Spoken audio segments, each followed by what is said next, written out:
Hello students, मैं श्री दीपचंद चौधरी महाविद्यालय ललितपुर से आज मैं आपको संतुलित आहार के जो चीज़ें प्रमुख घटक होते हैं, ठीक है, मेजर जो हमारे कंपोनेंट्स होते हैं बैलेंस डाइट के, उनके बारे में मैं बताऊंगी। तो सबसे पहला जो हमारा कंपोनेंट्स है वो हमारे वाटर को लेकर के है, ठीक है, जल। क्योंकि हमारे शरीर का क्या है, 70% भाग क्या है, जल के कारण ही होता है। जो आपका चेहरा ग्लो करता है, जो आपकी बॉडी जो भरी हुई होती है, जो है वो सब क्या है, कोलेजन में एक प्रोटीन होता है जिसमें मुख्य रूप से काम कौन करता है, वाटर। अगर आपके शरीर में 10% या 20% वाटर कम होता है तो आपके शरीर में क्या होता है, डिहाइड्रेशन की जो है प्रोसेस हो जाती है स्टार्ट। और दूसरा, अगर 20% अगर वाटर कम होता है तो क्या होता है, हमारे शरीर का विकास जो है, या हम कह सकते हैं कि हमारे शरीर की या हमारी डेथ हो जाती है। तो इस तरीके से ये पानी है। और पानी का मुख्य कार्य क्या होता है, पहला है हमारा जैसे संरचना, स्ट्रक्चर। तो जीव द्रव्य का मुख्य अवयव क्या होता है, हमारा वाटर होता है और संरचना इसी से बनती है। दूसरा काम क्या करता है, पदार्थों का परिवहन करता है। तीसरा, पसीने द्वारा हमारे शरीर के तापक्रम को नियंत्रित करता है। हमारे बॉडी से जो टॉक्सिन्स होते हैं उनको बाहर निकालने का काम भी कौन करता है, पानी ही करता है।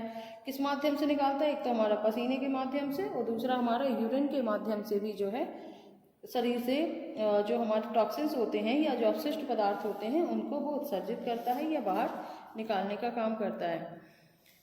दूसरा हमारा आता है मिनरल्स, ये खनिज लवण।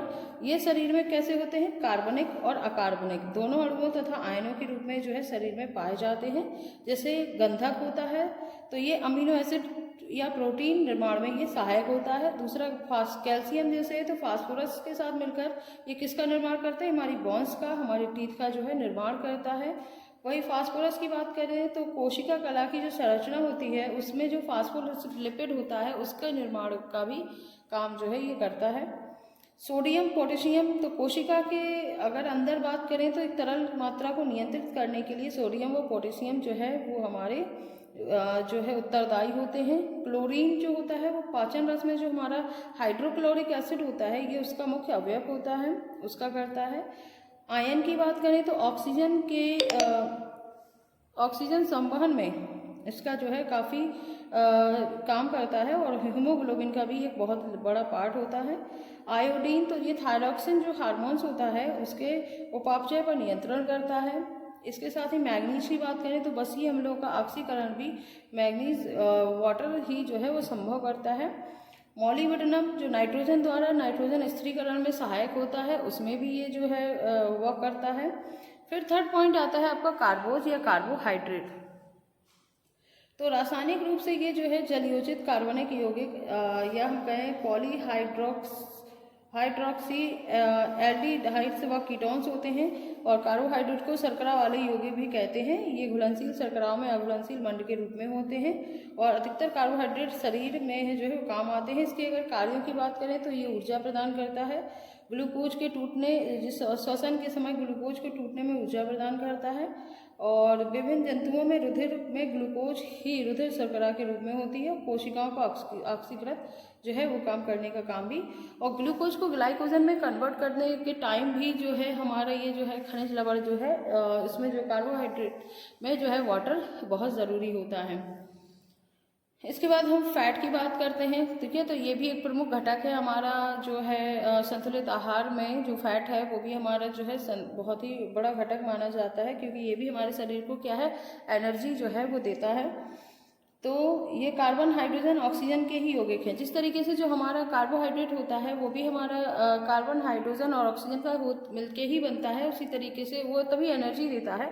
और वसा में भी हमारे कार्बन, हाइड्रोजन और ऑक्सीजन ये तीनों होते हैं जो कि किसके यौगिक हैं, हमारे ऊर्जा देने वाले होते हैं। परंतु इनमें ऑक्सीजन जो है परमाणु की संख्या कार्बोहाइड्रेट की जो है अपेक्षा वो कम होती है। बस इसमें जो हमारे जो मॉलिक्यूल्स होते हैं उन्हीं की संख्याओं में जो है काफ़ी अंतर होता है क्योंकि इनमें ज़्यादा होती है कार्बोहाइड्रेट में, वही फैट में जो है मॉलिक्यूल्स की जो संख्या होती है वो कम होती है। और वसा का काम भी वही है, शरीर को ऊर्जा प्रदान करना, ठीक है, सबसे बड़ा यही काम होता है। और संचित ऊर्जा के स्रोत के रूप में जो हमारी स्किन के नीचे जो एडिपोज टिश्यूज़ होते हैं और जो हमारी सेल्स होती हैं उनमें ये जो है संचित होता है या जमा रहता है। और यह रहकर ये ताप अवरोधक और ठंड से जो है हमें बचाते हैं। और ए, डी और ई जो कि हमारे फैट सॉल्युबल विटामिन होते हैं, इनके में के लिए भी जो एब्जॉर्प्शन या विलायक के रूप में जो है वो काम करते हैं। प्रोटीन, अब आता है नेक्स्ट हमारा प्रोटीन। तो प्रोटीन जो है अधिक आणविक भार वाला, लेकिन क्या होता है ये कठोर रासायनिक यौगिक है। इसका जो घटक होता है वो होता है कार्बन, हाइड्रोजन, ऑक्सीजन और नाइट्रोजन। ठीक है, इसमें नाइट्रोजन प्लस हो जाता है जिसकी वजह से ये प्रोटीन है और ये हमारे शरीर का निर्माण करता है। अगर हम CHO यानी कार्बन, हाइड्रोजन, ऑक्सीजन ये तीनों की बात करते हैं तो ये एनर्जी देने का है। वहीं पर अगर हम बात करते हैं शरीर निर्माण या बॉडी बिल्डिंग का, तो ये हमारे प्रोटीन जिसमें कि कार्बन, हाइड्रोजन, नाइट्रोजन ये तीनों के योग से जो है बनता है। इसके कार्य होते हैं, एक होता है हमारा एंजाइम और हार्मोन्स के रूप में, दूसरा होता है इसमें इम्यूनोग्लोब्यूलिन्स होते हैं और ये बाहरी पदार्थ के प्रभाव को जो है वो खत्म करते हैं। रुधिर में जो पाए जाने वाला थ्रोम्बिन एवं लिब्रोनोजिन प्रोटीन जो होता है चोट लगने पर जो रुधिर का थक्का बनाने में सहायक होता है। लेकिन इसमें एक चीज़ और मस्ट है कि जो हमारा विटामिन के होता है, अगर वो भी अगर आपके शरीर में नहीं होता है तो फिर क्या होगा, हमारे शरीर में रक्त का थक्का जो है वो नहीं जमेगा, तो ये काम भी करता है। नेक्स्ट हमारा आता है परिवहन करना। तो कुछ प्रोटीन जो होते हैं वो रुधिर और उनके परिवहन में जो है सहायक होते हैं। जैसे हीमोग्लोबिन जो है फेफड़ों से ऑक्सीजन लेकर ऊतकों या टिश्यूज को है जो पहुंचाता है। नेक्स्ट आपका है न्यूक्लिक एसिड। तो ये DNA जो होता है या ये प्यूरिन तथा पायरी जो मिडिन जो न्यूक्लियोटाइड्स होते हैं उनके रैखिक क्रम में बहुलक होता है और ये अधिक आणविक भार तथा जटिल संरचना वाला जो है कार्बनिक अणु होता है और इसका जो काम होता है वो है DNA। ठीक है, डीऑक्सीराइबोन्यूक्लिक एसिड जो हमारा होता है ये उसके जीवों के आनुवांशिक लक्षणों को एक पीढ़ी से दूसरी पीढ़ी में पहुंचाता है जिसे हम हेरिडिटी बोलते हैं। और कुछ न्यूक्लियोटाइड्स जो हैं सह एंजाइम्स के रूप में काम करते हैं और जीवों के शरीर की मूल रूपरेखा जो है इसी के द्वारा बनती है। और न्यूक्लियो प्रोटीन जो है अन्य पदार्थों से अपने समान पदार्थ संश्लेषित जो है वो कर सकते हैं। और लास्ट हमारा आता है विटामिन। तो जो विटामिन होता है, विटामिन ऊर्जा प्रदान तो नहीं करता है लेकिन ये हमारे शरीर में ऊर्जा संबंधी रासायनिक क्रियाओं पर नियंत्रण करते हैं और इसके साथ ही ये रोगों से लड़ने की क्षमता जो है वो हमारी इसी विटामिन की जो है आती है इसी वजह से, और इसे इसीलिए वृद्धि तत्व कहते हैं। और प्राणी विटामिन का संश्लेषण जो है नहीं करते, इनको प्राप्त करने का एकमात्र साधन क्या है, वो है हमारा भोजन।